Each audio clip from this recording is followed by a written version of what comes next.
জুলুম শুধু আমাদের জন্যই হারাম না, আল্লাহর জন্য হারাম। আল্লাহ তাআলা বলেন হাদিসে কুদসিতে, ইয়া ইবাদি, হে আমার বান্দারা, ইন্নী হারামতু যুলমা আলা নাফসি, আমি জুলুমকে আমি আল্লাহ নিজের উপরে হারাম করেছি।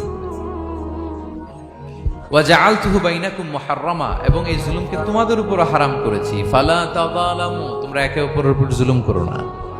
জুলুম শুধু আমাদের উপরই হারাম না, আল্লাহ নিজের উপরও হারাম করেছেন। তাহলে জুলুমের সাথে কি মুমিনের কোনো সম্পর্ক থাকতে পারে? পারে না। এবং আল্লাহ তাআলা কখনো কোনো বান্দার উপর জুলুম করেন না।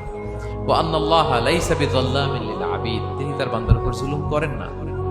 কোনোভাবেই যেন জুলুম না হয়ে যায়, এজন্য আল্লাহ তাআলা কিয়ামতের দিন মাওয়াজিনাল কিসত, ন্যায়ের মানদণ্ড তিনি প্রতিষ্ঠা করবেন, যাতে একটু ভুল না হয়ে যায়, জুলুম না হয়ে যায়।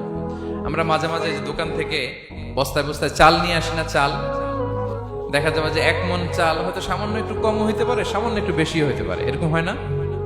দেখবেন যে দিছে 10 কেজি, বাসায় এসে দেখবেন যে 10 কেজির চেয়ে একটু বেশি, একটু সামান্য বেশি কয়েক গ্রাম, অথবা 10 কেজির চেয়ে সামান্য কয়েক গ্রাম কম, এরকম হয়ে যায় না? মানুষ তো আমরা, কি বলেন? কিন্তু আল্লাহর নিক্তি পাল্লায়, মিজানের পাল্লায় এরকম হবে নাকি? হবে? আল্লাহ বলে না, মাওয়াজিনাল কিসত, ন্যায়ের মানদণ্ড সেটা।